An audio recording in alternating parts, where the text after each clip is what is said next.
장시간 받기를 사랑해주시는 여러분들 하이, 이번 시간에는 가고 싶어도 갈 수 없는 나라 북한 여행에 대해 알아볼까 합니다. 북한으로 여행을 갈 수 있을까요? 과연 어떨지 지금 바로 출발합니다.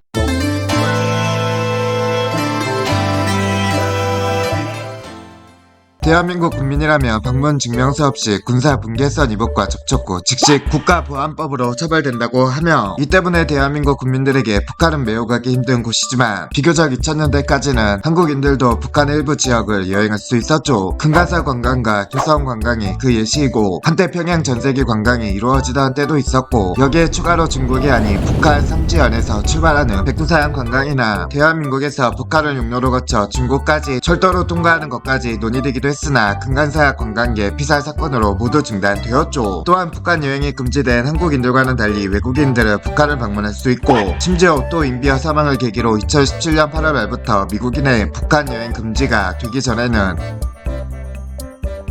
미국인들도 오지 투어로 찾던 곳이었고, 국제적으로는 소련이 무너지고 중국이 WTO 가입을 통해 과거 천안문 사태 직후처럼 강력한 공산주의 통제에서 벗어난 상황에서 거의 유일하게 과거 동베를린 공산권 국가 투어같이 엄격한 통제 형태의 관광 산업을 유지하던 국가나, 현재는 거의 남아있지 않는 냉전의 전제를 볼 수 있는 일종의 고위험 익스트림 투어 취급받고 있었죠. 즉 여행 덕후존 탐험가 마인드로 정치적, 사회적, 생존적 위험이 있어 사망할 수 있음에도 반대로 이를 훈장처럼 생각하고 들어가고 보는 배짱 있는 사람들을 위한 관광지중 고난이도 고위험군에 속하죠. 그런 의미에서 굳이 정상적인 관광객이 오는 관광명소라고 보기는 이전에도 어려웠고, 미국과 대한민국 국적자를 제외한 모든 국가의 국민들은 북한을 방문할 수 있다고 하며, 적대국인 일본이나 이스라엘의 국민이라도 딱히 막는 건 아니죠. 미국의 경우 오토인비어 사건으로 인해 미국 정부에서 북한 여행을 공식적으로 2018년 1월 1일부터 금지시켰고, 북한에서 입국을 막고 있는 것이 아니라 미국 측에서 임의로 금지하고 있는 것이기 때문에